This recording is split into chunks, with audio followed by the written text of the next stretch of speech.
Hello everyone, good afternoon. तो बेटा हम बात कर रहे थे breathing and exchange of gases की। Breathing and exchange of gases में हमने डिस्कस किया डिफरेंट टाइप के जो एनिमल्स हैं उनमें कौन कौन से यहाँ पर रेस्पिरेटरी ऑर्गन्स होते हैं उनके बारे में हमने डिस्कस किया। इसके बाद में हमने ह्यूमन रेस्पिरेटरी सिस्टम के बारे में डिस्कस किया।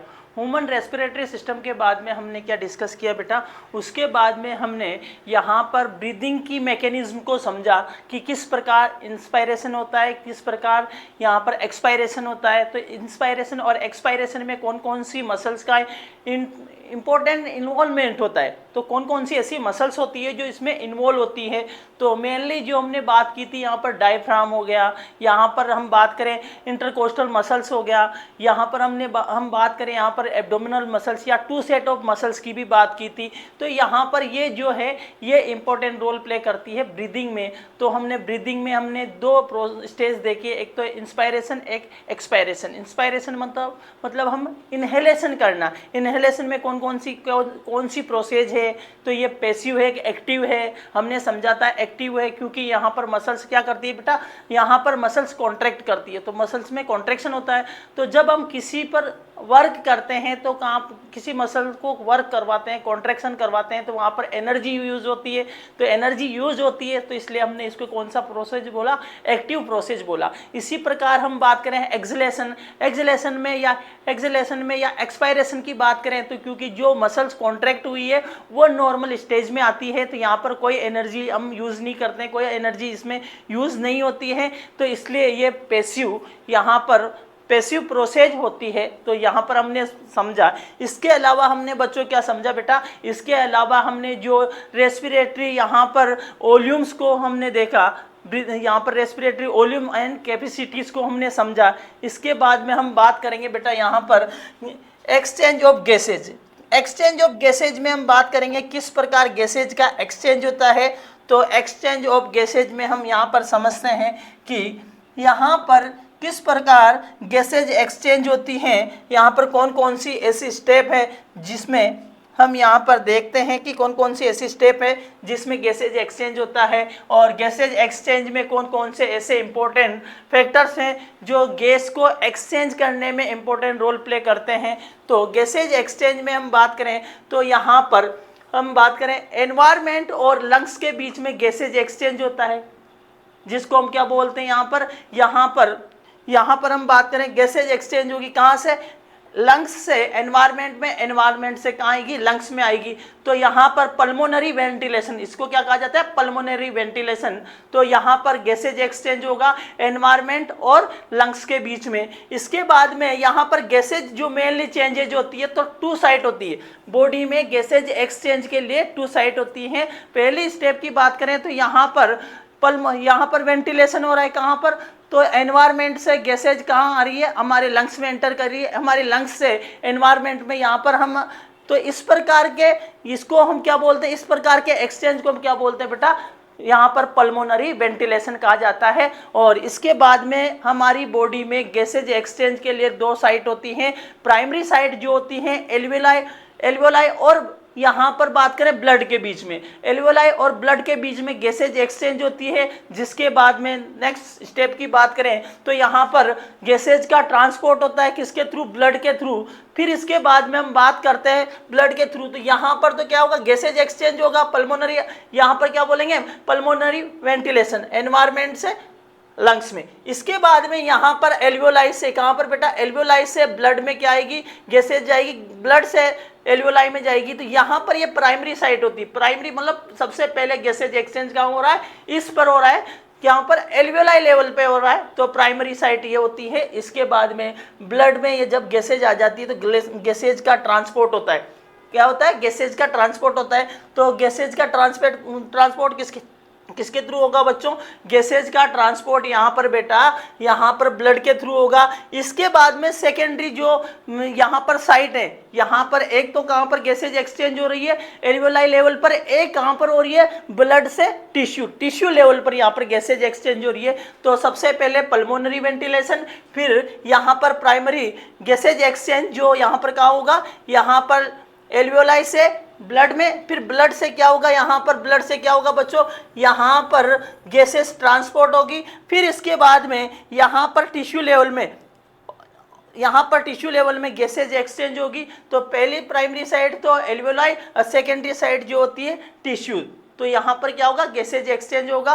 और इसके बाद में ये गैसेज एक्सचेंज होगा। इसके बाद में हम बात करते हैं, जो गैसेज एक्सचेंज हुई यहाँ पर कार्बन डाइऑक्साइड को ब्लड में रिलीज कर दिया जाता है और ऑक्सीजन को यहाँ पर टिश्यू या सेल्स में लिया जाता है। तो यहाँ पर जो गैसेज एक्सचेंज हुई है, तो यहाँ पर इन गैसेज का यहाँ पर जो ऑक्सीजन है इसका यूटिलाइजेशन कहाँ होता है, तो यहाँ पर टिश्यू लेवल पर, सेलुलर लेवल पर होता है, सेल पर होता है। इसको बोलते हैं सेलुलर रेस्पिरेशन। तो सेलुलर रेस्पिरेशन जो आप पढ़ते हो, जिसके बारे में आप जानते हो, किसमें हम डिस्कस करते हैं इसको, हम जो प्लांट फिजियो वाला जो चैप्टर है रेस्पिरेशन, सेलुलर रेस्पिरेशन, वहाँ पर हम डिस्कस करते हैं।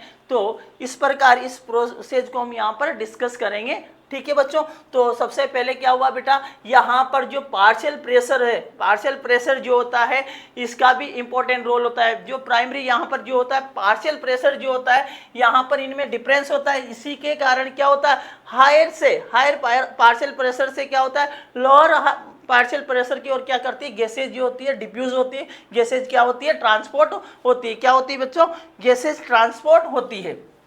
ठीक है, तो यहाँ पर गैसेज का क्या हो गया बेटा, ट्रांसपोर्ट हो गया। तो यहाँ पर हम बात करें एल्वियोलाई में, हम बात करें तो एल्वियोलाई में यहाँ पर बात करें बेटा, तो यहाँ पर जो पार्शियल प्रेशर है, पार्शियल प्रेशर ऑफ ऑक्सीजन, तो वो कितना है 104 mmHg। ठीक है, और कार्बन डाई की बात करें तो कार्बन डाइऑक्साइड का जो पार्शियल प्रेशर होता है वो कितना होता है 40 mmHg। ठीक है, तो यहाँ पर इसी प्रकार हम बात करें बेटा, तो यहाँ पर हम बात करें ब्लड की बात करें, डीऑक्सीजनेटेड ब्लड की बात करें, तो डीऑक्सीजनेटेड ब्लड में यहाँ पर ऑक्सीजन का पार्शियल प्रेशर जो होता है वो कितना होता है 40 mmHg होता है, और कार्बन डाइऑक्साइड का जो पार्शियल प्रेशर होता है 45 mmHg होता है।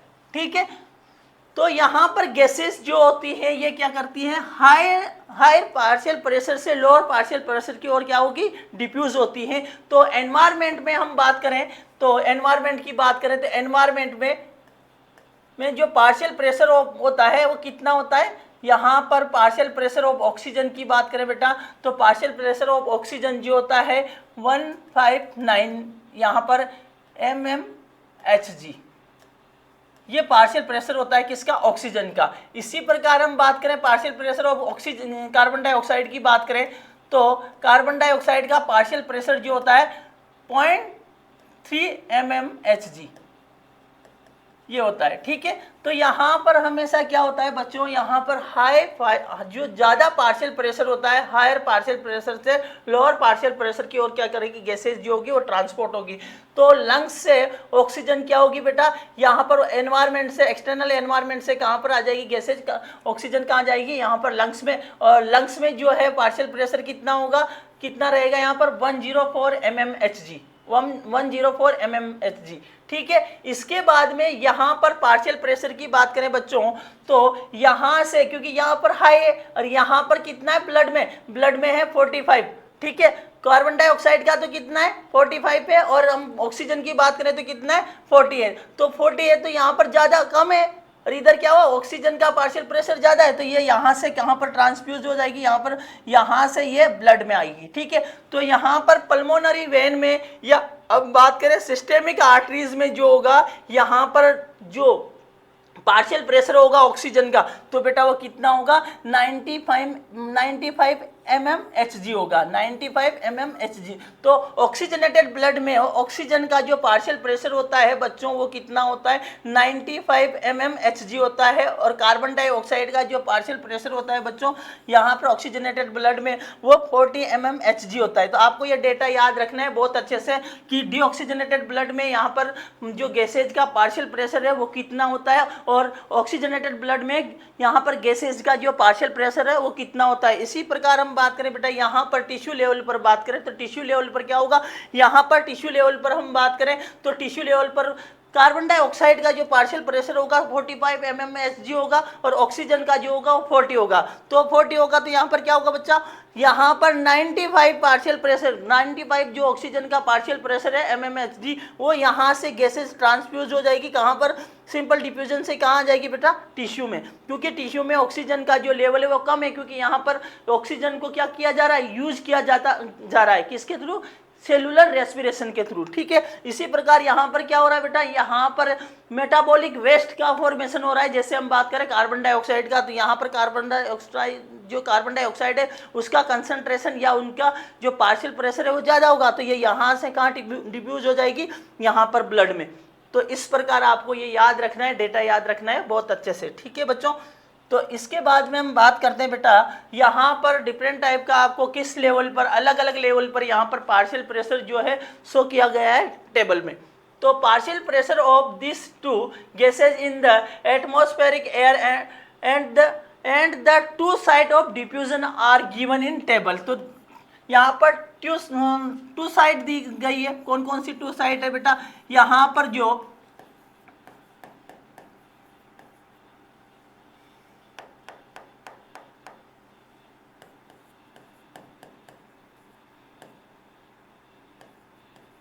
प्राइमरी साइट जो है वो कौन सी है, एल्वियोलाई है। ठीक है, एल्वियोलाई है। और सेकेंडरी की बात करें, सेकेंडरी जो साइट है बेटा, गैसेज जो यहाँ पर क्या होती है, यहाँ पर जो गैसेज का डिफ्यूजन होता है, तो यहाँ पर हम बात करें कहाँ है, टिश्यू है।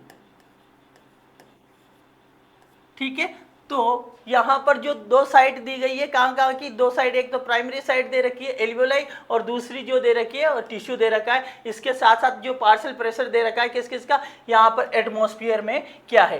तो हम सबसे पहले बात करते हैं रेस्पिरेटरी जो गैसेज हैं, यहाँ पर सबसे पहले बात करते हैं ऑक्सीजन की। तो ऑक्सीजन का जो पार्शियल प्रेशर है किसमें बेटा, यहाँ पर एटमॉस्फेयर में, एटमॉस्फेरिक जो एयर है उसमें 159 जो है यहाँ पर mmHg जो है, ये पार्शियल प्रेशर किसका है बच्चों, ये ऑक्सीजन का है। कहाँ पर, एटमॉस्फेयर में। तो एटमॉस्फेयर में जो पार्शियल प्रेशर होता है ऑक्सीजन का कितना होता है, 159 यहाँ पर mmHg होता है। और इसी प्रकार हम बात करें एल्वियोलाई लेवल पर, यहाँ पर बात करें बेटा पार्शियल प्रेशर की, तो यहाँ पर कितना होता है, 104 यहाँ पर पार्शियल प्रेशर देखने को मिलेगा। और इसी प्रकार डीऑक्सीजनेटेड ब्लड में यहाँ पर जो पार्शियल प्रेशर होगा कितना होगा, 40 mmHg होगा। और ऑक्सीजनेटेड ब्लड में जो होगा बच्चों वो कितना होगा, 95 mmHg होगा। और टिश्यू में जो होगा वो बेटा 40 यहाँ पर mmHg होगा। तो यहाँ पर जो गैसेज होगी किधर ट्रांसफर होगी, यहाँ पर जो हाई जो पार्शियल प्रेशर है उस उधर से किधर जाएगी, यहाँ पर गैसेज वहाँ से ट्रांसफर हो गया या डिफ्यूज होकर किधर जाती है बेटा, जो लोअर जो पार्शियल प्रेशर है उधर की तरफ क्या करती है, ट्रांसपोर्ट होती है, या यहाँ पर बात करें डिफ्यूज होती है। तो इस प्रकार यहाँ पर हम, तो यहाँ पर जो इंपॉर्टेंट रोल होता है वो पार्शियल प्रेशर का भी होता है। इसी प्रकार हम कार्बन डाइऑक्साइड की बात करें बेटा, तो कार्बन डाइऑक्साइड का जो पार्शियल प्रेशर होता है एटमॉस्फेयर में, तो कितना होता है, 0.3 mmHg होता है। अगर हम बात करें एल्वियोलाई लेवल की बात करें, तो एल्वियोलाई लेवल जो है ये बेटा यहाँ पर कितना होगा, 40 होगा। इसी प्रकार हम बात करें डीऑक्सीजनेटेड ब्लड की बात करें बच्चों, तो यहाँ पर कितना होगा, 45 होगा। और ऑक्सीजनेटेड ब्लड की बात करें बेटा, यहाँ पर जो पार्शियल प्रेशर होता है किसका, यहाँ पर कार्बन डाइऑक्साइड का, वो कितना होगा, 40 होगा। और यहाँ हम बात करें टिश्यू लेवल की बात करें, तो टिश्यू लेवल में यहाँ पर कार्बन डाइऑक्साइड का जो पार्शियल प्रेशर वो कितना होता है, 45 mmHg होता है। क्योंकि यहाँ पर क्या होता है, यहाँ पर सेलुलर एक्टिविटीज के थ्रू क्या होता है, मेटाबॉलिक वेस्ट बनता है। मेटाबॉलिक वेस्ट क्या है, यूनिवर्सल मेटाबॉलिक जो वेस्ट है वो क्या है, कार्बन डाइऑक्साइड है। तो यहाँ प्रोड्यूस होती रहेगी, तो इसलिए यहाँ पर सबसे ज़्यादा होगी। और एनवायरमेंट की बात करें तो वहाँ पर सबसे कम क्या होगा, पार्शियल प्रेशर होगा कार्बन डाइऑक्साइड का। ठीक है, तो यहाँ पर क्या होता है, गैसेज के ट्रांसपोर्ट में, गैसेज के यहाँ पर डिफ्यूजन में हम बात करें बेटा, तो किसका इंपॉर्टेंट रोल होता है, पार्शियल प्रेशर का भी इंपॉर्टेंट रोल होता है। इसके अलावा अदर फैक्टर जो है वो भी यहाँ पर इंपॉर्टेंट रोल प्ले करते हैं। ठीक है बच्चों, तो the data given in the table clearly indicate a concentration gradient for the oxygen from the alveoli to blood and blood to tissue। तो यहाँ पर हम concentration gradient देख सकते हैं कहाँ पर ऑक्सीजन का और कार्बन डाइऑक्साइड का। जितना ज़्यादा यहाँ पर concentration gradient होगा वहाँ से वो गैसेज क्या करेगी, ट्रांसपोर्ट करेगी, यहाँ से डिफ्यूज होगी। ठीक है। Similarly a gradient is present for the carbon dioxide in the opposite direction from tissues to blood and blood to alveoli. तो यहाँ पर जिस प्रकार ऑक्सीजन का दे रखा है यहाँ पर कंसंट्रेशन ग्रेडियंट, उसी प्रकार अपोजिट डायरेक्शन में हम कार्बन डाइऑक्साइड का भी समझ सकते हैं। इस डायग्राम के थ्रू हमने ये बात भी हमने बहुत अच्छे से समझा। तो यहाँ पर ऑक्सीजनेटेड ब्लड की बात करें तो ऐसे सर्कुलेशन को क्या बोलते हैं, सिस्टेमिक आर्टरी या सिस्टेमिक सर्कुलेशन भी कहा जाता है। तो यहाँ पर सिस्टेमिक सर्कुलेशन जो होता है बेटा कहाँ से, यहाँ से लेकर ये सिस्टेमिक हो गया, और ये कौन सा, यहाँ पर सिस्टेमिक या यहाँ पर ऑक्सीजनेटेड ब्लड का, और इधर वाला जो पार्ट हो गया वो कौन सा, डीऑक्सीजनेटेड ब्लड वाला। यहाँ पर क्या देखने को मिलता है, आपको सर्कुलेशन देखने को मिलता है। चलो इसके बाद में हम बात करते हैं यहाँ पर पार्शियल प्रेशर के अलावा हम बात करते हैं पार्शियल प्रेशर के अकॉर्डिंग जो कंसंट्रेशन ग्रेडियंट जो क्रिएट हुआ है उसकी हमने उस पार्ट को हमने डिस्कस किया है। इसके बाद में हम बात करते हैं बेटा सोलिबिलिटी ऑफ यहाँ पर गैसेस। सोलिबिलिटी ऑफ गैसेस जो होती है भी इंपॉर्टेंट रोल प्ले करती है। सोलिबिलिटी ऑफ गैसेज की बात करें बच्चों तो सोलिबिलिटी ऑफ गैसेज में हम बात करें तो कार्बन डाइऑक्साइड जो होती है इसकी सोलिबिलिटी बहुत ज़्यादा होती है, 20 से 25 या 20 से 25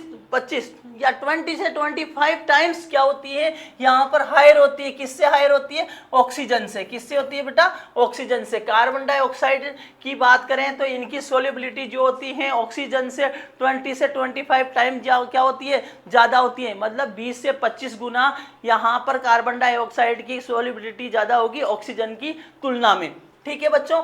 तो then amount of CO2 that can diffuse through the diffusion membrane per unit difference in partial pressure is much higher compare to oxygen. तो यहाँ पर हम बात करें तो इसलिए जो डिफ्यूजन पर यूनिट डिफरेंस जो देखने को मिलता है पार्शियल प्रेशर का वो किसका ज़्यादा देखने को मिलता है बेटा, कार्बन डाइऑक्साइड का ज़्यादा देखने को मिलता है। किसकी अपेक्षा, ऑक्सीजन की। हम देख भी सकते हैं कि क्योंकि आपने देखा होगा कि एल्वियोलाई लेवल पर हम बात करें 104 जो पार्शियल प्रेशर वो किसका, ऑक्सीजन का है। ठीक है। और हम इसके बाद में हम बात करें ब्लड में बात करें तो ब्लड में क्या होगा, ऑक्सीजन का पार्शियल प्रेशर 40 होगा। मतलब कितना डिफरेंस आ रहा है। इसी प्रकार हम बात करें कितना डिफरेंस आ रहा है, लगभग किसके आसपास आ रहा है, यहाँ पर लगभग 64 के आसपास। ठीक है। इससे इतना डिफरेंस है पार्शियल प्रेशर का। और इधर हम बात करें किसकी, कार्बन डाइऑक्साइड का, तो कार्बन डाइऑक्साइड का यहाँ पर जो डिफरेंस आ रहा है पार्शियल प्रेशर का कितना आ रहा है भाई, एल्वियोलाई लेवल पर कितना है, 40 है। और यहाँ पर ब्लड की बात करें तो ब्लड पर कितना देखने को मिल रहा है, 45। तो कितना 5 जी यहाँ पर partial pressure mmHg 5 mmHg partial pressure का डिफरेंस आ रहा है। तो इतना कम डिफरेंस है कार्बन डाइऑक्साइड का। परंतु यहाँ पर ऑक्सीजन की बात करें तो ऑक्सीजन का कितना ज़्यादा है, 64 के आसपास। तो देखो आप कितना डिफरेंस है। फिर भी यहाँ पर कार्बन डाइऑक्साइड क्या होती है, इजीली डीऑक्सीजनेटेड ब्लड से कहाँ चली जाती है, लंग्स में चली जाती है। क्योंकि यहाँ पर कार्बन डाइऑक्साइड का जो है सोलिबिलिटी जो होती है वो बेटा कितनी है, ऑक्सीजन की तुलना में यहाँ पर 20 से 25 गुना ज़्यादा है। ठीक है बच्चों। तो यहाँ per unit membrane per unit difference की बात करें तो यहाँ पर इसलिए यहाँ पर ज़्यादा होगा किसका, कार्बन डाइऑक्साइड का ऑक्सीजन की तुलना में। ठीक है बच्चों। अब हम बात करते हैं बेटा the diffusion membrane is made up of 3 major layer namely. तो यहाँ पर डिफ्यूजन मेम्ब्रेन की जो थिकनेस है वो भी इंपॉर्टेंट रोल प्ले करती है यहाँ पर गैसेज के डिफ्यूजन में। तो जितनी ज़्यादा थिन होगी, जितनी पतली होगी, उससे आसानी से गैसेज क्या करेगी बेटा, यहाँ पर डिफ्यूज हो जाएगी।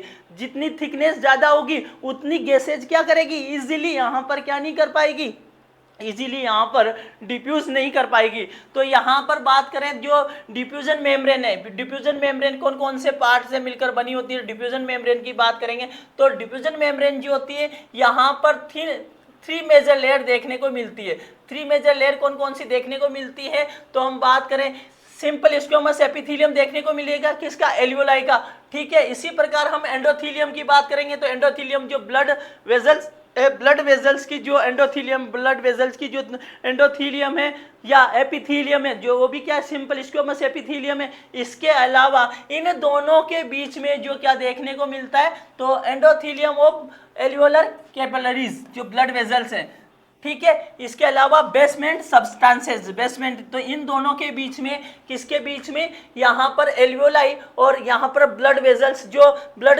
एल्वियोलर कैपिलरीज हैं, इनके बीच में जो बेसमेंट सब्सटेंसेज है, बेसमेंट सब्सटेंसेज, इन तीनों की क्या है, इन तीनों की जो यहाँ पर जो ये तीनों मिलकर क्या करते हैं बेटा, मेनली, और भी इनके पार्ट होते हैं, मेनली जो है ये 3 मेजर लेयर बनाती हैं। क्या बनाती है, डिफ्यूजन मेम्ब्रेन बनाती है। कौन कौन सी, एक तो एल्वियोलाई की जो यहाँ पर सिंपल स्क्वेमस एपिथीलियम जो है, एल्वियोलाई की एपिथीलियम हो गई, यहाँ पर जो एल्वियोलर कैपिलरीज के एपिथीलियम हो गई, साथ के साथ दोनों के बीच में यहाँ पर बेसमेंट सब्सटेंसेज हैं, बेसमेंट सब्सटेंसेज, ये तीनों मिलकर क्या बनाते हैं, यहाँ पर डिफ्यूजन मेम्ब्रेन बनाते हैं। डिफ्यूजन मेम्ब्रेन जो होती है ये बहुत थिन होती है, 1.1 mm से भी क्या होती है बेटा, कम होती है। तो therefore all the factors in our body are favorable for the diffusion of oxygen from alveoli to tissue and that of the CO2 from the tissue to alveoli।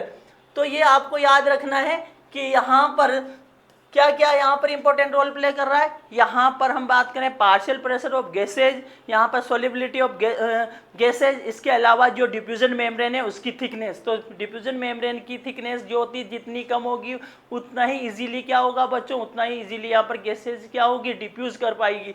तो यहाँ पर मेनली जो डिफ्यूजन मेम्ब्रेन जो होती है कितनी, mainly जो diffusion membrane होती है बेटा कितनी यहाँ पर लेयर से मिलकर बनी है। मेजर जो लेयर होती है वो 3 होती हैं, एक तो एल्वियोलाई वाली एपिथीलियम, एक हम बात करें जो एल्वियोलर कैपिलरी है उसकी एपिथीलियम, जो ब्लड वेसल है उसकी एपिथीलियम हो गई। इसके अलावा जो कैपिलरीज हैं उसके अलावा उनके बीच में जो बेसमेंट मेम्ब्रेन है, जो बेसमेंट सब्सटेंसेज है वो, तो ये तीनों मिलकर क्या करते हैं बेटा, डिफ्यूजन मेम्ब्रेन बनाते हैं, जिसकी थिकनेस जो है बहुत कम होती है, बहुत थिन होती है, 0.1 mm से भी कम होती है, ठीक है, 0.1 mm से भी कम होती है। तो जितनी ज़्यादा पतली होगी उतने इजीली क्या हो पाएगा, उतना ही ज़्यादा इजीली यहाँ पर डिफ्यूज हो पाएगा। जैसे हम बात करें जो पतला, बहुत पतला कपड़ा है, अगर उस पतले कपड़े से आप क्या करोगे, अगर गैसेज को क्या करोगे, पास थ्रू आउट करोगे किसी, अगर आप क्या करते हो बहुत पतले कपड़े से क्या करते हो, उससे अपने माउथ से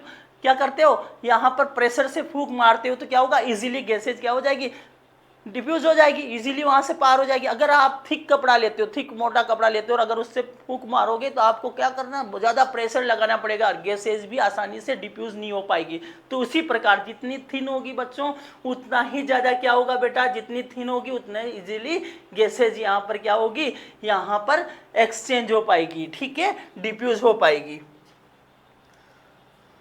चलो, तो यहाँ पर हम देख सकते हैं कौन कौन सी मेजर लेयर है बच्चों। तो ये एक तो सबसे पहले बात हो गई, ये जो एंडोथीलियम है, सॉरी ये जो एल्वियोलाई है, एल्वियोलाई की जो यहाँ पर एपिथीलियम है, एल्वियोलाई की जो एपिथीलियम है जिसको हम क्या बोलते हैं, यहाँ पे सिंपल स्क्वेमस एपिथीलियम होती है, एक तो ये।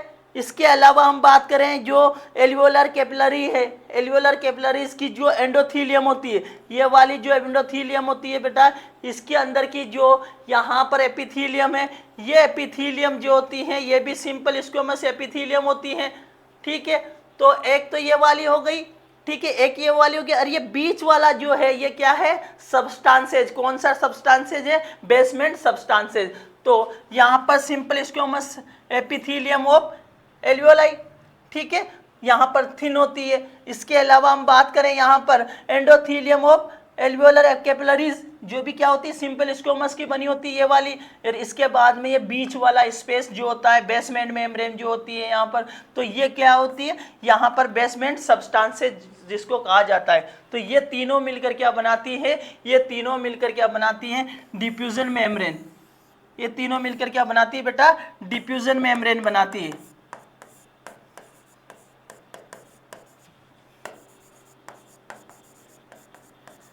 डिफ्यूजन मेम्ब्रेन बनाएगी। क्या बनाएगी बच्चों? डिफ्यूजन मेम्ब्रेन बनाएगी, जिसकी थिकनेस होती है बहुत कम। जिसकी थिकनेस क्या होती है बच्चों? बहुत कम होती है। अब बात करते हैं यहाँ पर gases exchange take place only at the alveoli on respiratory surface because यहाँ पर क्या होता है बेटा? यहाँ पर गैसेज एक्सचेंज जो होता है यहाँ पर कहाँ पर? एल्वियोलाई के पर जहां पर होगा सरफेस जो होती है। क्यों होता है? क्योंकि इजीली क्यों होगा यहाँ पर? इसलिए होगा क्योंकि यहाँ पर कुछ इंपॉर्टेंट यहाँ पर फीचर देखने को मिलते हैं। क्या क्या फीचर देखने को मिलता है? तो यहाँ पर क्यों क्या क्या फीचर देखने को मिलेगा? Rich supply of blood capillaries at alveoli. Alveoli level पर क्या देखने को मिलेगी? ब्लड की जो सप्लाई होती है, ब्लड कैपिलरीज की जो सप्लाई होती है वो बहुत ज़्यादा होती है। इसके अलावा large surface area of alveoli. Alveoli जो होती है यहाँ पर क्या करती है बेटा? यहाँ पर लार्ज सरफेस एरिया प्रोवाइड करती है। और इसके साथ जो यहाँ पर एल्वियोलाई होती है, एल्वियोलाई की जो मेम्ब्रेन होती है, एल्वियोलाई जो होती है यहाँ पर एल्वियोलाई की जो डिफ्यूजन मेम्ब्रेन होती है, इसकी थिकनेस जो होती है बहुत कम होती है। और very thin respiratory membrane approx less than 1 mm। Sorry, कितनी है बेटा? यहाँ पर कितनी? 1 mm से भी कम है। 1 mm से भी क्या है? कम है। 1 mm से भी कितना कम है? यहाँ पर 1 mm से भी कम है। इसकी थिकनेस बहुत कम है, 0.3 के आसपास। ठीक है, 0.3 के आसपास। तो इतना सा याद रखना है कि आपको 1 mm से भी कम होती है यहाँ पर डिफ्यूजन मेम्ब्रेन की। तो यहाँ पर कुछ फैक्टर जो होते हैं ये इंपॉर्टेंट रोल प्ले करते हैं किसमें? गैसेज एक्सचेंज में। जैसे हम बात करें यहाँ पर पार्शियल प्रेशर हो गया, यहाँ पर हम बात करें सोलिबिलिटी हो गई, यहाँ पर बात करें डिफ्यूजन मेम्ब्रेन की थिकनेस। तो डिफ्यूजन मेम्ब्रेन की थिकनेस के साथ साथ कुछ फैक्टर जहाँ पर क्या है, यहाँ पर ब्लड वेजल्स की यहाँ पर क्या होनी चाहिए? डेंस सप्लाई होनी चाहिए। तो rich supply of capillaries at alveoli. Alveoli level पर आपको क्या देखने को मिल रही है? ब्लड सप्लाई रिच देखने को मिल रही है। इसके साथ साथ सरफेस एरिया बहुत ज़्यादा होता है। इसके साथ साथ यहाँ पर जो डिफ्यूजन मेम्ब्रेन होती है उसकी थिकनेस बहुत कम होती है, थिन होती है, बिल्कुल थिन होती है। ठीक है, तो अब हम बात करते हैं, यहाँ पर एक क्वेश्चन दिया गया है, इसको हम डिस्कस कर लेते हैं। What is the value of partial pressure of oxygen and partial pressure of carbon dioxide in pulmonary vein। तो पल्मोनरी वेन की बात की गई है। पल्मोनरी वेन जो होती है इसमें इसका पार्शियल प्रेशर कितना होता है? तो हम बात करते हैं पल्मोनरी वेन जो होती है वो क्या करती है बेटा? पल्मोनरी वेन जो होती है कहाँ से कहाँ पर प्रेजेंट होती है? सबसे पहले तो उसको समझते हैं। देखो जैसे क्या होता है, हम बात करें हमारे डिफरेंट पार्ट से। देखो डिफरेंट पार्ट से क्या होता है? डिफरेंट पार्ट से डीऑक्सीजनेटेड ब्लड को कौन लेके आती है? वेन लेके आती है। डिफरेंट पार्ट से जो डीऑक्सीजनेटेड ब्लड को कौन लेके आती है? वेन लेके आती है। और डिफरेंट पार्ट तक ऑक्सीजनेटेड ब्लड को कौन पहुंचाती है? आर्टरीज पहुंचाती है। बस आपको कहां पर ध्यान रखना है, किस जगह पर ध्यान रखना है? सारी की सारी वेन क्या करती है बेटा? वेन जो होती है, सभी वेन जो होती हैं वो क्या करती है? ब्लड को लेकर कहाँ आती है? हार्ट में। सभी की सभी आर्टरीज जो होती है वे ब्लड को कहाँ ले जाती है बेटा? ऑर्गन में, बॉडी के ऑर्गन में। ठीक है, परंतु यहाँ पर जो सारी वेन होती है वो क्या करती है? डीऑक्सीजनेटेड ब्लड को लेके आती है। कौन सी वेन को छोड़कर? पल्मोनरी वेन को छोड़कर। सारी डीऑक्सीजनेटेड ब्लड को लेके आएगी बॉडी से। किसको छोड़कर बेटा? पल्मोनरी वेन को। कहाँ लेके आएगी? हार्ट में। पल्मोनरी वेन को छोड़कर। पल्मोनरी वेन जो होती है ऑक्सीजनेटेड ब्लड को लेके आती है। कहाँ से? लंग्स से ऑक्सीजनेटेड ब्लड को कहाँ लाती है? हार्ट में लाती है। ठीक है, इसी प्रकार सारी की सारी आर्टरीज जो होती है ब्लड को कहाँ पहुंचाती है बच्चों? ब्लड को कहाँ पहुंचाती हैं? बॉडी के डिफरेंट ऑर्गन तक पहुंचाती है ऑक्सीजनेटेड ब्लड को। परंतु एक आर्टरी जो होती है क्या करती है? यहाँ पर क्या करती है? ये क्या करती है बेटा? हार्ट से ब्लड को कहाँ पहुंचाती है? सारी की सारी आर्टरी हार्ट से ब्लड को, ऑक्सीजनेटेड ब्लड को बॉडी के डिफरेंट पार्ट तक पहुंचाती है। परंतु एक ऐसी वेन, एक ऐसी आर्टरी होती है उसका नाम है पल्मोनरी आर्टरी, जो क्या करती है? डीऑक्सीजनेटेड ब्लड को कहाँ पहुंचाती है? लंग्स में। तो लंग्स में यहाँ पर क्या होता है? ऑक्सीजनेशन होता है। यहाँ पर ऑक्सीजन, यहाँ पर गैसेज डिफ्यूज होती है। इसके बाद में ऑक्सीजनेटेड होने के बाद में यहाँ पर क्या होता है? ऑक्सीजनेशन के बाद में ये पल्मोनरी वेन के थ्रू कहाँ पहुँचता है? हार्ट। तो पल्मोनरी वेन क्या होती है? यहाँ पर कौन सा ब्लड होगा? ऑक्सीजनेटेड। तो ऑक्सीजनेटेड ब्लड की हमने बात की थी। तो यहाँ पर पार्शियल प्रेशर ऑफ ऑक्सीजन कितना होता है? 95 mmHg। और यहाँ पर कार्बन डाइऑक्साइड की बात करें तो कितना होगा? ऑक्सीजनेटेड में आपको पता है तो यहाँ पर होगा 40 mmHg। ठीक है, तो आपका आंसर कौन सा चल जाएगा? 95 ऑक्सीजन 95 mmHg और CO2 का 40 mmHg, तो सेकेंड ऑप्शन आपका करेक्ट होगा। इसी प्रकार डीऑक्सीजनेटेड ब्लड की बात करें तो डीऑक्सीजनेटेड ब्लड में कार्बन डाइऑक्साइड का जो पार्शियल प्रेशर होता है वो कितना होता है 45 mmHg, और ऑक्सीजन की बात करें बेटा तो यहाँ पर 40 होता है। ठीक है, चलो तो यहाँ पर देखते हैं बच्चों पार्शियल प्रेशर ऑफ ऑक्सीजन और पार्शियल प्रेशर ऑफ ऑक्सीजन। यहाँ पर ऑक्सीजनेटेड ब्लड में क्या, डीऑक्सीजनेटेड ब्लड में कौन सा होता है, ऑक्सीजनेटेड ब्लड में क्या होगा, टिश्यू पर क्या होगा। तो हमने बात की थी बेटा डीऑक्सीजनेटेड ब्लड में यहाँ पर क्या होता है, यहाँ पर डीऑक्सीजनेटेड ब्लड में यहाँ पर ऑक्सीजन का जो पार्शियल प्रेशर होता है 40 mmHg होता है, और ऑक्सीजनेटेड में कितना होता है ब्लड में बेटा 95 mmHg होता है। ठीक है बच्चों, इसी प्रकार हम बात करें तो यहाँ पर भी क्या होगा बेटा, यहाँ पर टिश्यू लेवल पर भी 40 mmHg होता है। इसी प्रकार हम बात करें डीऑक्सीजनेटेड ब्लड में कितना होता है, सॉरी डीऑक्सीजनेटेड ब्लड में कार्बन डाइऑक्साइड का पार्शियल प्रेशर कितना होता है, हमने अभी भी बात की थी 45 mmHg, क्या होता है 45 mmHg होता है, और यहाँ पर ऑक्सीजनेटेड में 40 होता है। और टिश्यू की बात करें तो टिश्यू में भी कितना होगा बच्चों, यहाँ पर टिश्यू में भी कितना होता है बेटा 45 mmHg होता है। ठीक है, ठीक है, तो यहाँ पर देखते हैं choose the correct option for ABC to complete the given data mmHg। तो यहाँ पर हमने बात की थी, तो यहाँ पर B का जो डेटा है, A का क्या होगा बेटा, A के लिए 45, तो A के लिए क्या हो जाएगा बच्चों 45, किसका, कार्बन डाइऑक्साइड का। इसके बाद में B की बात करें तो B में ऑक्सीजनेटेड ब्लड 95 हो जाएगा बच्चों, और C की बात करें तो 45, तो आपका आंसर क्या हो जाएगा बेटा ऑप्शन 2।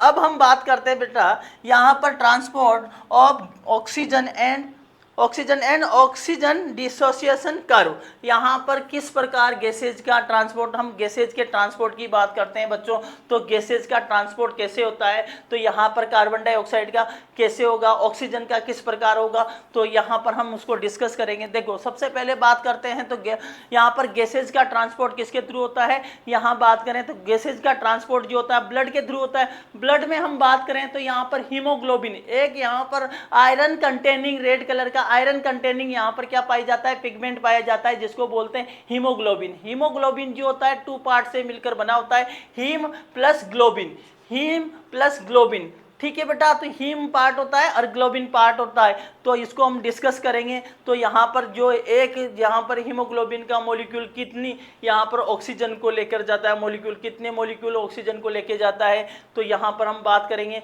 ठीक है, कौन सा पार्ट जो होता है इसमें इंपॉर्टेंट रोल प्ले करता है, आयरन कंटेनिंग पार्ट होता है। यहाँ पर ग्लोबुलिन जो पार्ट होता है ये कौन सा पार्ट होता है, प्रोटीन पार्ट होता है। ठीक है, प्रोटीन पार्ट होता है। तो यहाँ पर 2 अल्फा 2 बीटा, नॉर्मली हम बात करें 2 अल्फा 2 बीटा क्या देखने को मिलती है बेटा, 2 अल्फा 2 बीटा यहाँ पर चेन देखने को मिलती है प्रोटीन की। ठीक है, तो ये सारी बातें हम यहाँ पर समझेंगे। फिर यहाँ पर हम बात करेंगे oxygen dissociation curve. Oxygen dissociation curve को हम डिस्कस करेंगे। तो यहाँ पर ऑक्सीजन डिसोसिएशन कर्व, तो ऑक्सीजन डिसोसिएट होती है, तो वहाँ पर डिसोसिएट होती है तो वहाँ पर किस टाइप का कर्व बनता है, एसोसिएशन में किस प्रकार का कर्व बनता है, कहाँ पर एसोसिएशन होगा, कहाँ पर डिसोसिएशन होगा, किस प्रकार ये कर्व किधर की तरफ शिफ्ट होता है, राइट होता है कि लेफ्ट होता है, ये सारी बातें हम इस कर्व में डिस्कस करेंगे। ठीक है बच्चों, तो सबसे पहले बात करते हैं बेटा यहाँ पर ट्रांसपोर्ट ऑफ ऑक्सीजन। ऑक्सीजन के ट्रांसपोर्ट की बात करें बच्चों, तो यहाँ पर ऑक्सीजन का ट्रांसपोर्ट जो होता है आरबीसी के थ्रू होता है बेटा। आरबीसी में यहाँ पर किस फॉर्म में होता है, ऑक्सी हीमोग्लोबिन की फॉर्म में होता है। जो ब्लड होता है, ब्लड में आरबीसी पाई जाती है। आरबीसी जो होती है, ये आरबीसी जो होती है बेटा, यहाँ पर क्या होती है, ये आरबीसी जो होती है इसमें जो हीमोग्लोबिन होता है, यहाँ पर हीमोग्लोबिन जो होता है यहाँ पर ऑक्सीजन से जुड़कर क्या बनाता है बच्चों, ऑक्सी हीमोग्लोबिन बनाता है। क्या बनाता है बेटा, ऑक्सी हीमोग्लोबिन। तो 97% जो ऑक्सीजन का ट्रांसपोर्ट होगा, 97% जो ऑक्सीजन का ट्रांसपोर्ट होगा बच्चों, वो किसकी फॉर्म में होगा, ऑक्सी हीमोग्लोबिन की फॉर्म में होगा। किसके द्वारा होगा, आरबीसी के द्वारा, क्योंकि यहाँ पर आरबीसी में क्या पाई जाती है बच्चों, आरबीसी में यहाँ पर हीमोग्लोबिन पाया जाता है। हीमोग्लोबिन जो होता है ये क्या होता है बेटा, आयरन कंटेनिंग पिगमेंट है। आयरन कंटेनिंग पिगमेंट है मतलब यहाँ पर आयरन पाया जाता है, Ap+2 में यहाँ की फॉर्म में पाया जाता है, आयरन पाया जाता है, और ये क्या करता है, ऑक्सीजन को कैरी करने का काम करता है। और यहाँ पर किस फॉर्म में ऑक्सीजन का ट्रांसपोर्ट होगा, ऑक्सी हीमोग्लोबिन की फॉर्म में। कितना पार्ट होगा, 97% पार्ट होगा, ये याद रखना है, ठीक है। इसी प्रकार हम बात करें तो यहाँ पर 3% पार्ट जो होता है बेटा ऑक्सीजन का जो होता है किस फॉर्म में होता है, डिजोल्व फॉर्म में। यहाँ पर डिजोल्व फॉर्म में किसमें, प्लाज्मा में डिजोल्व फॉर्म में होता है। ब्लड की जो होता है, ब्लड का जो प्लाज्मा होता है, इस प्लाज्मा में 3% में क्या होता है, ऑक्सीजन का क्या होता है, डिजोल्व फॉर्म में ट्रांसपोर्ट होता है। 97% जो ऑक्सीजन का ट्रांसपोर्ट होता है ऑक्सी हीमोग्लोबिन की फॉर्म में होता है। आरबीसी में जो आरबीसी के अंदर क्या पाई जाती, हीमोग्लोबिन पाई जाती, वो क्या करती है, यहाँ पर ऑक्सीजन को कैरी करती है और क्या बनाती है, ये हीमोग्लोबिन, ऑक्सी हीमोग्लोबिन बनाती है, ठीक है बच्चों। तो oxygen can bind with haemoglobin in A reversible manner. तो यहाँ पर जो होता है ऑक्सीजन जो होती है बेटा, ये ऑक्सीजन जो होती है यहाँ पर हीमोग्लोबिन से किस मैनर में यहाँ पर बाइंड होती है, हीमोग्लोबिन से रिवर्सिबल मैनर में यहाँ पर क्या होती है, यहाँ पर ये बाइंड होती है और ऑक्सी हीमोग्लोबिन की फॉर्म में क्या होती है, ऑक्सी हीमोग्लोबिन यहाँ पर बाइंड होकर क्या, रिवर्सिबल मैनर में बाइंड होकर क्या बनाती है, ऑक्सी हीमोग्लोबिन बनाती है, ठीक है बच्चों। तो हीमोग्लोबिन के लिए कौन कौन से ऐसे फैक्टर हैं वो हम सब बात करेंगे बेटा। तो हीमोग्लोबिन जो होता है रेड कलर का कलर होगा, आरबीसी का रेड कलर क्यों होगा, क्योंकि इसमें आयरन प्रेजेंट होता है, आयरन कंटेनिंग पिगमेंट होता है आरबीसी में, जिसको हीमोग्लोबिन बोलते हैं। यहाँ पर जो आरबीसी होती है डीन्यूक्लियोटाइड होती है, इसमें न्यूक्लियस नहीं पाया जाता है, और यहाँ पर ज़्यादा से ज़्यादा स्पेस रहे किसके लिए, ऑक्सीजन के लिए, यहाँ पर गैसेज के ट्रांसपोर्ट के लिए। तो यहाँ पर ऑक्सीजन जो होती है हीमोग्लोबिन से बाइंड होकर क्या बनाती है, इन रिवर्सिबल मैनर में, और क्या बनाएगी, ऑक्सी हीमोग्लोबिन बनाएगी। क्या बनाएगी बेटा, ऑक्सी हीमोग्लोबिन। इसी प्रकार हीमोग्लोबिन जो होती है यहाँ पर रेड कलर की होती है। रेड कलर की क्यों होती है बच्चों, यहाँ पर रेड कलर की इसलिए होती है क्योंकि यहाँ पर आयरन कंटेनिंग पिगमेंट होता है, आयरन प्रेजेंट होता है इसमें, किसमें, हीमोग्लोबिन में। तो haemoglobin is a red colour iron containing pigment present in the RBC. तो ये आयरन कंटेनिंग पिगमेंट होता है, इसके कारण इसका कलर कैसा होता है, रेड होता है। तो haemoglobin is made up of 4 unit. Haemoglobin जो होती है क्या होती है बेटा, 4 यूनिट से बनी होती है। Each unit has iron in कौन सी स्टेज में होगा, Ap2 की स्टेज में होता है। किस स्टेज में होता है, Ap2 की स्टेज में होता है बेटा। यहाँ पर each haemoglobin molecule can carry A maximum 4 molecule of oxygen. तो यहाँ पर मैक्सिमम कितना, यहाँ पर हीमोग्लोबिन का जो यहाँ पर मॉलिक्यूल है, एक मॉलिक्यूल जो होता है हीमोग्लोबिन का, कितना यहाँ पर ऑक्सीजन के मॉलिक्यूल को कैरी कर सकता है बेटा। तो याद रखना है 4 मॉलिक्यूल को यहाँ पर ये कैरी कर सकता है, एक जो होता है, ठीक है। तो यहाँ पर एक ये दे रखा है आरबीसी में, ये हीमोग्लोबिन है। हीमोग्लोबिन जो होता है ये एक मॉलिक्यूल जो होता है हीमोग्लोबिन का बेटा, ये क्या करता है, 4 मॉलिक्यूल ऑक्सीजन के क्या कर सकता है, कैरी कर सकता है, ठीक है। और यहाँ पर क्या होता है, ये जो होता है आयरन कंटेनिंग क्या होते हैं बेटा, यहाँ पर 4 यूनिट होती है, 1 2 3 4, ठीक है।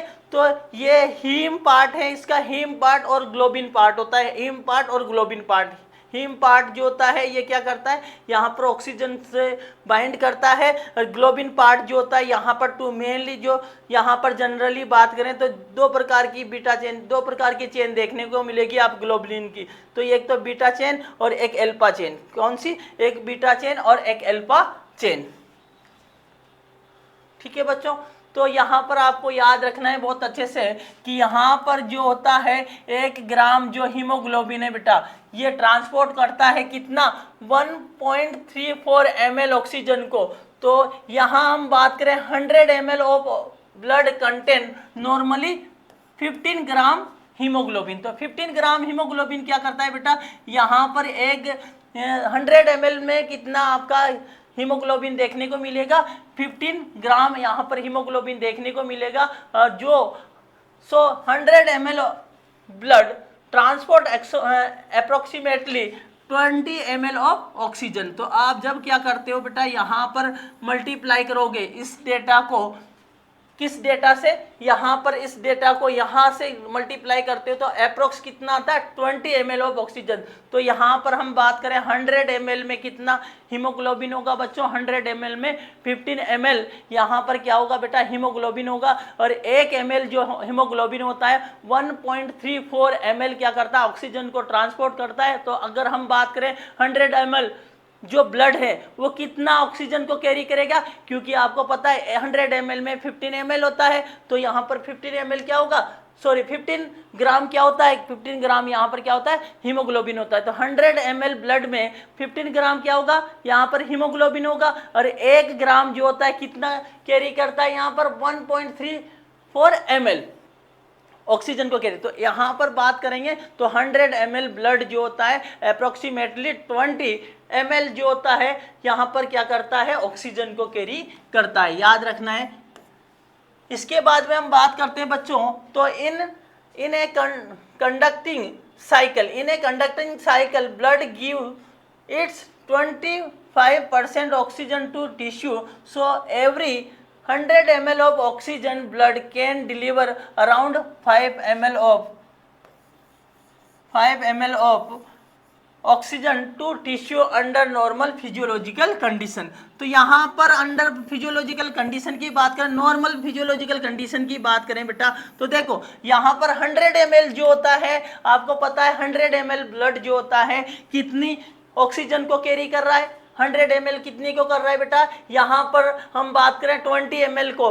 परंतु यहाँ पर एवरी जो साइकिल होती है इसमें नॉर्मल फिजियोलॉजिकल कंडीशन, नॉर्मली हम ब्रीथ करते हैं, यहाँ पर कोई ऐसी एक्सरसाइज नहीं करते किसी प्रकार की बच्चों, यहाँ पर किसी प्रकार का आपको कुछ यहाँ पर देखने को नहीं मिलता कि मतलब कोई एक्सरसाइज नहीं कर रहे हो आप, कोई यहाँ पर जनरल यहाँ पर नॉर्मल फिजियोलॉजिकल कंडीशन में आपको क्या करेगा, यह कैरी तो कितना कर रहा है, यहाँ पर कैरी तो कितना कर रहा है बेटा, 100 ml में 20 ml कर रहा है, परंतु ये 25% ऑक्सीजन को ही क्या करता है, टिश्यूज को यहाँ पर क्या करता है बेटा, देता है नॉर्मल फिजियोलॉजिकल कंडीशन में। अगर नॉर्मल फिजियोलॉजिकल कंडीशन में, क्योंकि उसके पास कितना 100 ml ब्लड के पास कितना ऑक्सीजन है आपको पता है 20 ml, परंतु वो नॉर्मल फिजियोलॉजिकल कंडीशन में कितना दे रहा है, ओनली यहाँ पर 5 ml।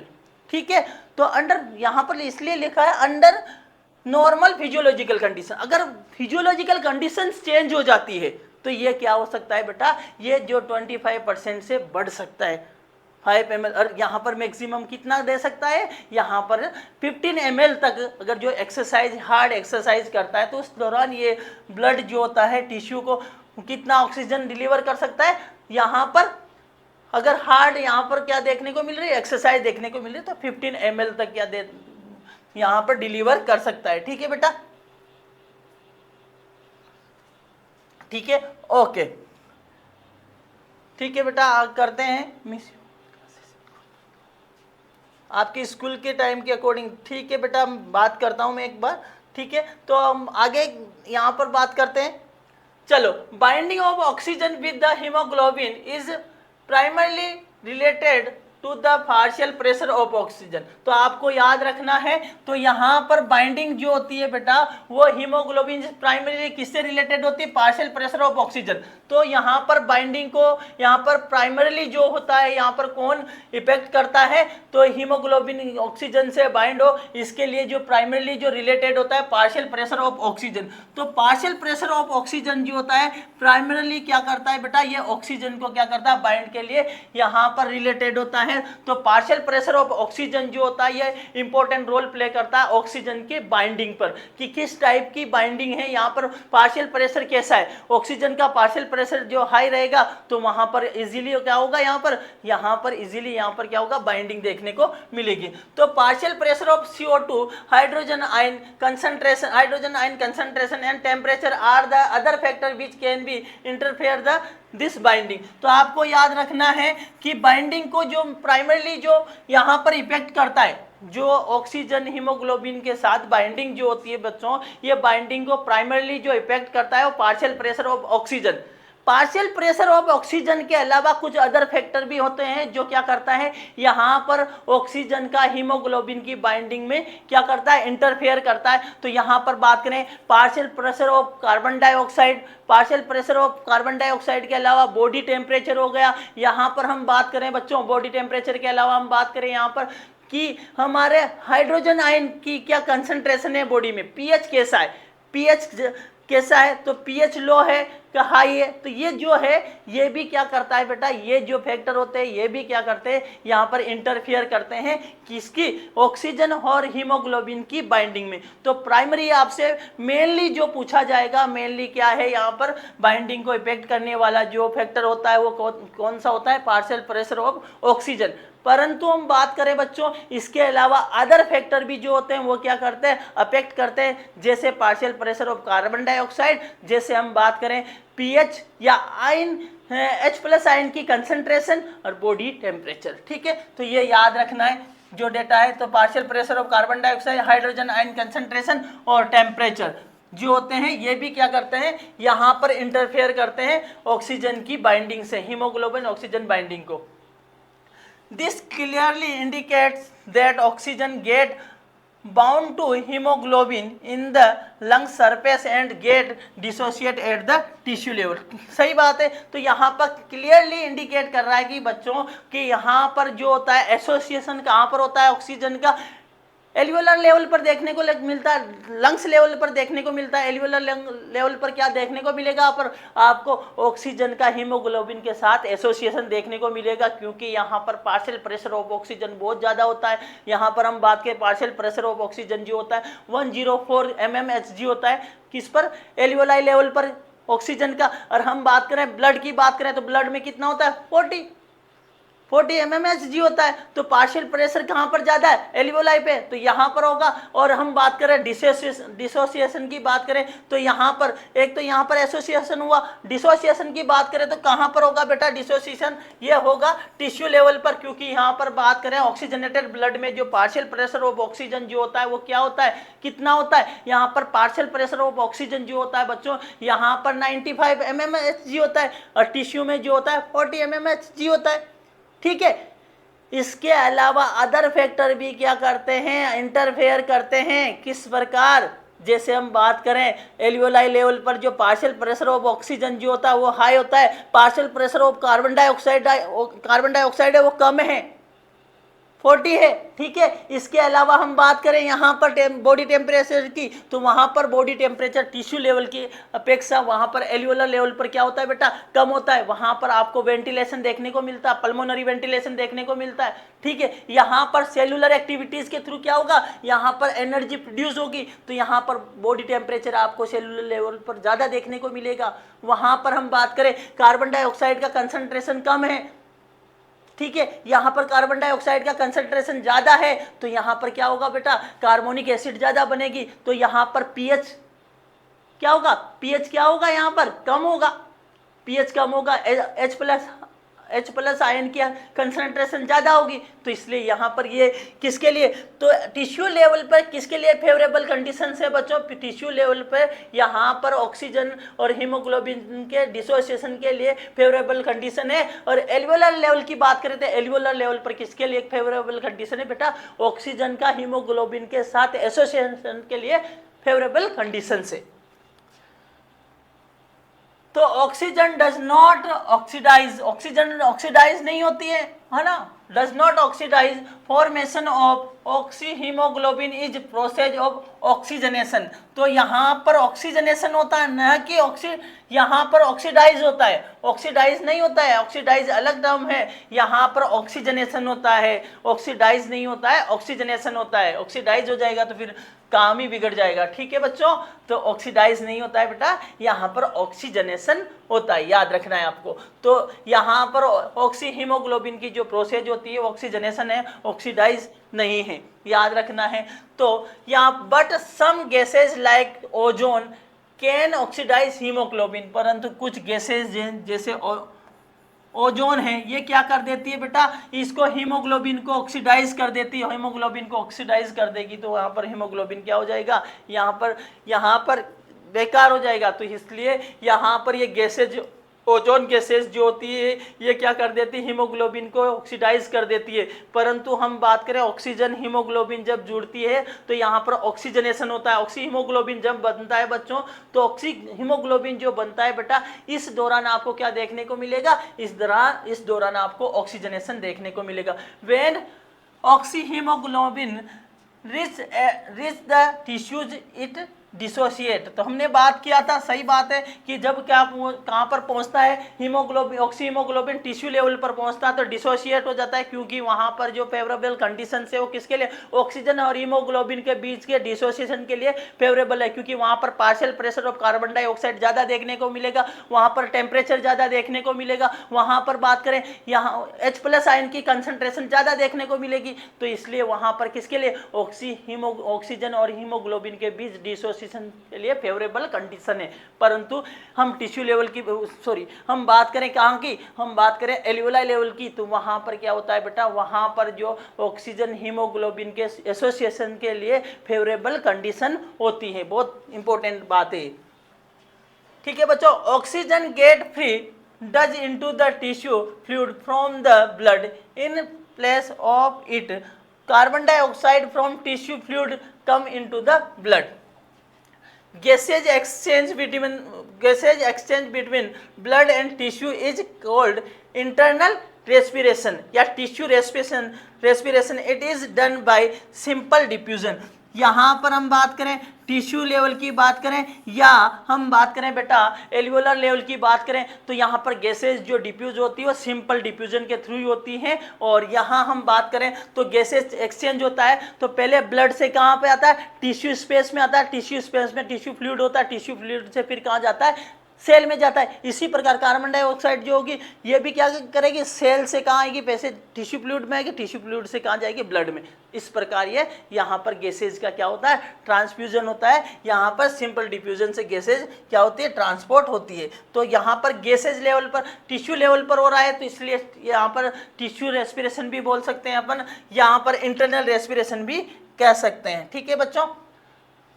How oxygen enter in the blood from the alveoli of lungs. यहाँ पर पूछा गया है कि how oxygen enter in blood from alveoli of lungs. तो लंग्स से ऑक्सीजन किसके यहाँ पर कैसे एंटर करती है, क्योंकि बेटा सिंपल डिफ्यूजन यहाँ हो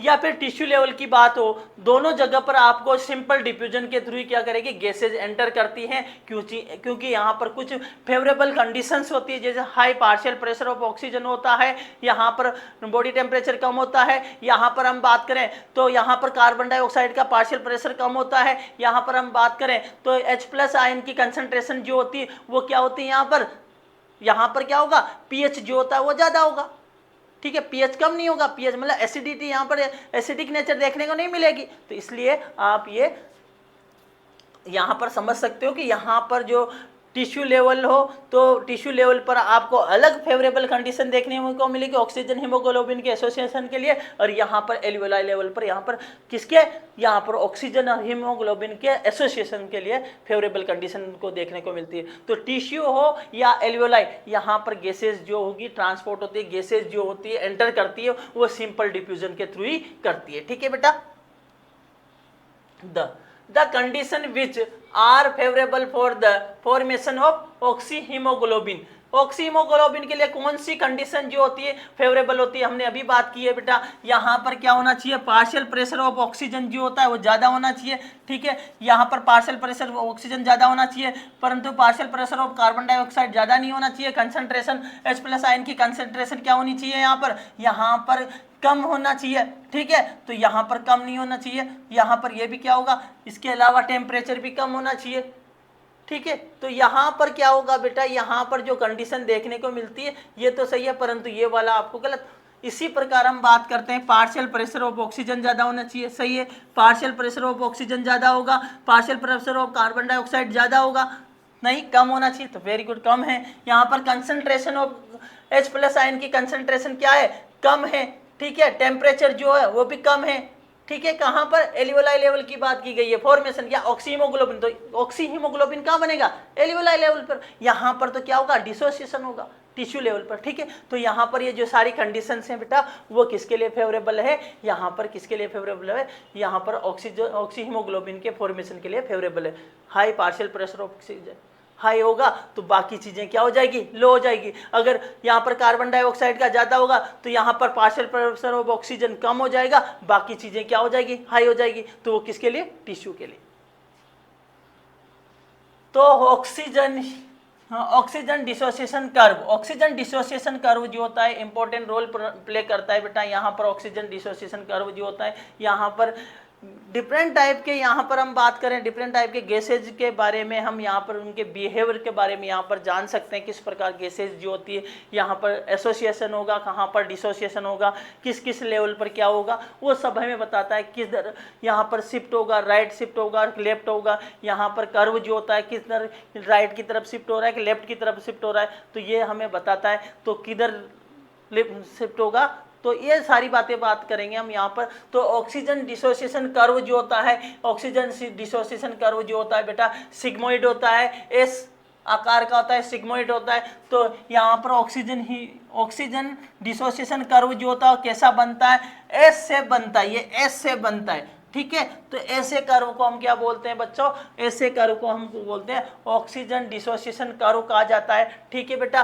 तो यहाँ पर याद रखना है आपको, a sigmoid curve is obtained when percentage saturation of haemoglobin with oxygen is plotted against the partial pressure of oxygen and this curve is called dissociation curve.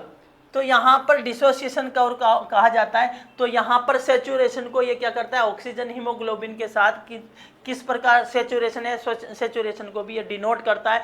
साथ के साथ देखो किस प्रकार, तो ये जो कर्व होता है कैसा मिलेगा बेटा, ये कर्व कैसा मिलेगा, तो ये सिग्मोइड मिलेगा, एस शेप का मिलेगा, इसलिए इसको क्या बोलते हैं, सिग्मोइड कर्व कहते हैं। जब क्या होता है ऑक्सीजन हीमोग्लोबिन के बीच में, यहाँ पर पार्शियल प्रेशर के बीच में हम क्या करते हैं, पार्शियल प्रेशर ऑफ ऑक्सीजन, और यहाँ पर बात करते हैं percentage saturation of haemoglobin with oxygen. तो यहाँ पर इन दोनों के बीच में जब हम कर्व को क्या करते हैं, डिनोट करते हैं, तो हमें किस सिग्मोइड शेप का कर्व मिलता है, सिग्मोइड शेप का या एस शेप का कर्व मिलता है। इसी को हम बोलते हैं डिसोसिएशन कर्व। डिसोसिएशन कर्व क्यों कहा गया कि यहाँ पर ऑक्सीजन का एसोसिएशन भी होता है, ऑक्सीजन का क्या होता है, डिसोसिएशन होता है। तो ऑक्सीजन का डिसोसिएशन कहाँ होगा, तो उसको समझते हैं। तो देखो बेटा, जब क्या होता है बच्चों, पार्शियल प्रेशर ऑफ ऑक्सीजन सबसे ज़्यादा होगा। जैसे पार्शियल प्रेशर ऑफ ऑक्सीजन क्या है, आपको 100 के आसपास देखने को मिलता है, या हम बात करें 95 के आसपास आपको पार्शियल प्रेशर ऑफ ऑक्सीजन देखने को मिलता है, 95 के आसपास। तो 95 के आसपास पार्शियल प्रेशर ऑफ ऑक्सीजन देखने को मिलता है बेटा। तो 95 के आसपास देखने को मिलता है, तो यहाँ पर कैसा है, 95 के आसपास पार्शियल प्रेशर ऑफ ऑक्सीजन, मतलब यहाँ पर क्या है, ऑक्सीजनेटेड ब्लड है। तो पार्शियल प्रेशर ऑफ 95 है, तो यहाँ पर ऑक्सीजनेटेड ब्लड है, ठीक है। इधर जाओगे तो क्या हो जाएगा, यहाँ पर सैचुरेशन क्या हो गया, कंप्लीट हो गया। अब क्या होगा, हीमोग्लोबिन यहाँ पर क्या, यहाँ पर जब क्या होगा बेटा, पार्शियल प्रेशर ऑफ 95 से ज़्यादा है, तो यहाँ पर क्या होगा, ऑक्सीजन का हीमोग्लोबिन के साथ सैचुरेशन कंप्लीट होगा। भाई यहाँ पर जो एक मॉलिक्यूल है हीमोग्लोबिन का, वो चारों मॉलिक्यूल से क्या हो चुका है, बाइंड हो चुका है, ठीक है बेटा। तो यहाँ पर क्या होगा, ये ऑक्सीजनेटेड ब्लड हो गया। तो ऑक्सीजनेटेड ब्लड जो होता है, यहाँ पर ऑक्सीजनेटेड ब्लड मतलब यहाँ पर क्या होगा, सैचुरेशन क्या होगा, 100% सैचुरेशन होगा। ऑक्सीजनेटेड ब्लड में आपका सैचुरेशन क्या देखने को मिलेगा बेटा, तो यहाँ पर जो सैचुरेशन जो देखने को मिलेगा वो कैसा देखने को मिलेगा, यहाँ पर 100 देखने को मिलेगा। जो सैचुरेशन देखने को मिलेगा आपको, तो कैसा देखने को मिलेगा,